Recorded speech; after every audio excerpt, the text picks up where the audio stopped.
güçlendiriyorlar herhalde. Ayakla başladılar. Önce bir iskele kuruyorsun. Nasıl bir çalışma yapacak olsun bilmiyorum.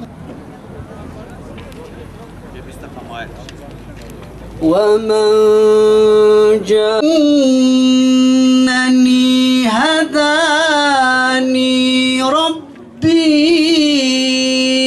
إِلَى صِرَاطٍ مِلَّةَ إِبْرَاهِيمَ حَنِيفًا وَبِذَلِكَ أُمِرْتُ وَأَنَا أَوَّلُ الْمُسْلِمِينَ. Ramazana piroz be Xuda Teala daima ibadetime kabul buke.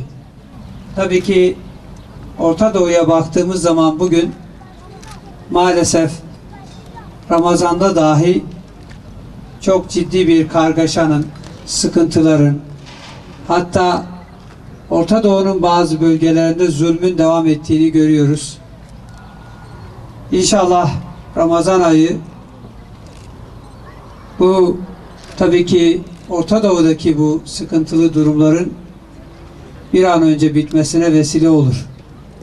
Ramazan ayı bu güzel ülkemizde kardeşliğimizin, birliğimizin pekişmesine vesile olur.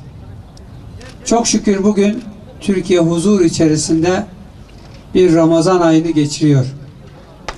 Bu çok önemli. Hele özellikle bölgemizde, Orta Doğu'da, dünyada olup bitenleri dikkate aldığımızda bunun ne kadar takdir edilmesi gereken bir durum olduğu ortada.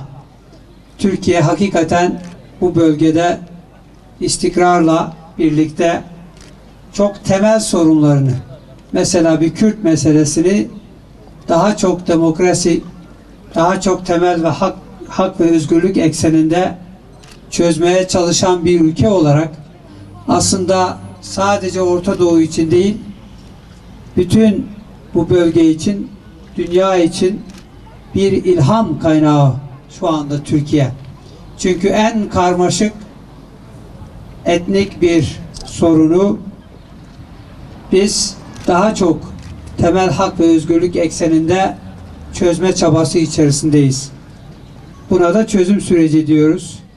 Çok şükür 1,5 yıldan fazla bir süredir ne dağlarda, ne ovalarda, ne şehirlerde analar ağlamıyor. Gençlerimiz hayatını kaybetmiyor.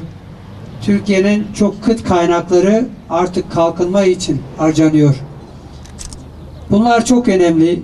Ülkemizin geleceği açısından, bölgemizin geleceği açısından çok çok önemli. Süremiz çok sınırlı. Birazdan iftar yapacağız. Şunu da söyleyeyim. Hasankeyf'in sorunlarını çok değerli belediye başkanımızın da ifade ettiği gibi çok yakından takip ediyorum. Sık sık buralara geliyorum.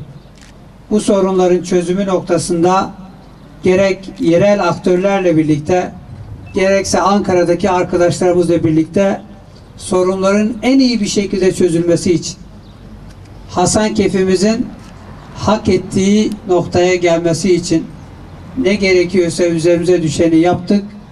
Bundan sonra da yapacağız inşallah. Tabii yeni Hasankeyf inşa ediliyor ve var olan bir süreç var. Bu sürecin en iyi yönetilmesi noktasında dediğim gibi Orman ve Su İşleri Bakanımızla, DSİ ile en yakın bir diyalog içerisinde biz dediğim gibi süreci yönetiyoruz. İnşallah var olan sorunları da çözeriz ve Hasankeyf Batman'ın en güzide, en yaşam kalitesi açısından en iyi yer olmaya bence namzet ve böyle olması ihtimalini de ben son derece yüksek buluyorum. Şu anda yaptığımız çok şey var. Tabii ki yeni Hasankeyf hakikaten çok modern, çok güzel bir şehir olacak. Eski Hasankeyf'in de korunabilecek her şeyi koruyacağız. İlk defa Cumhuriyet tarihinde bir projede sosyal, kültürel, tarihi dokuyu korumaya yönelik bu kadar yüksek dozda bir bütçe ayrılmış, harcama yapılıyor. Bu konuda üzerimize ne düşüyorsa yaptık, yapacağız.